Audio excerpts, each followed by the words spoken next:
న్యాయవాదులు నిన్న చేవెళ్ళ న్యాయవాది జరిగినటువంటి స్వప్న అనేటువంటి అవివాహిత కుమారి స్వప్న మీద తన సొంత అన్నయ్యనే దాడి చేయడం, అది వ్యవసాయ క్షేత్రంలో చాలా అతి కిరాతకంగా హత్య చేయడం, ఇది చాలా దుర్మార్గమైన ఒక బార్బరిక్ యాక్ట్ అని చెప్పి మేము సిద్దిపేట బార్ అసోసియేషన్ తరఫున తెలియజేస్తూ ఉన్నాం.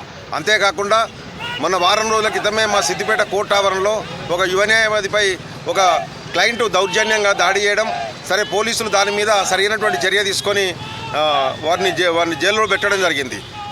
మేము అంటే మా బార్ అసోసియేషన్ తరఫున మేము ప్రత్యేకంగా కోరేది ఏంటంటే, ఇది పరంపరగా న్యాయవాదుల మీద అమానుషమైనటువంటి దాడులు కొనసాగుతూ ఉన్నాయి.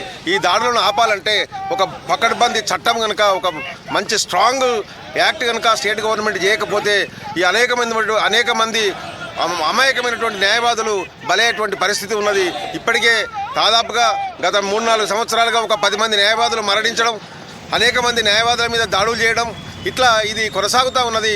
దీని మీద రాష్ట్ర ప్రభుత్వం వెంటనే బాగా ఆలోచన చేసి మన న్యాయవాదుల యొక్క సంక్షేమం కోసం, న్యాయవాదుల యొక్క ప్రాణాలను రక్షించడం కోసం, కనీస రాజ్యాంగపరమైనటువంటి హక్కుల కోసం పోరాడుతున్నటువంటి న్యాయవాదులకు కూడా రక్షణ లేకుండా పోతే ఈ దేశంలో, ఈ ప్రజాస్వామ్యంలో ఇంకెవరికి రక్షణ ఉంటుందని చెప్పి మేము బార్ అసోసియేషన్ తరఫున తెలియజేస్తూ ఉన్నాం. కాబట్టి దీన్ని తీవ్రంగా ఖండిస్తూ రాష్ట్ర ప్రభుత్వం వెంటనే అడ్వకేట్ ప్రొటెక్షన్ యాక్టు, అది కూడా నాన్ బెయిలబుల్ కేసులు పెట్టి, అంటే ఈక్వలెంట్ టు మర్డర్ కేసుకి ఏ శిక్ష అవుతుందో అలాంటి కేసు న్యాయవాదుల మీద ఎవరు దాడి చేసినా, ఎవరు హత్య చేసినా చాలా సీరియస్ పనిష్మెంట్స్తో తయారు చేయాలని చెప్పి మేము విజ్ఞప్తి చేస్తూ ముగిస్తూ ఉన్నాం. ఏదైతే నిన్నటి రోజున చేవెళ్ళ బార్ అసోసియేషన్ సంబంధించిన న్యాయవాది స్వప్న అతి కిరాతకంగా ఆమెను చంపబడ్డది, ఏదైతే ఇలాంటి న్యాయవాదులపై దాడులు ఉన్నాయో రాష్ట్ర వ్యాప్తంగా ఏదో ఒక మూలాన ఏదో ఒక రోజు న్యాయవాదులపైన దాడులు జరుగుతూనే ఉన్నాయి. మేము పదే న్యాయవాదులుగా రాష్ట్ర వ్యాప్తంగా కూడా అనేక మార్లు కోర్టు విధులు బహిష్కరించి మాకు జరుగుతున్న అన్యాయాన్ని మాకు రక్షణ కల్పించాలని మేము గత కొన్ని సంవత్సరాలుగా కోరుతున్నా. అటు పోయిన రాష్ట్ర ప్రభుత్వం కానీ, ఇప్పుడున్న రాష్ట్ర ప్రభుత్వం కానీ ఏమాత్రం స్పందించడం లేదు. రాష్ట్రంలో జరుగుతున్న న్యాయవాదుల దాడుల్ని మేము తీవ్రంగా ఖండిస్తున్నాం.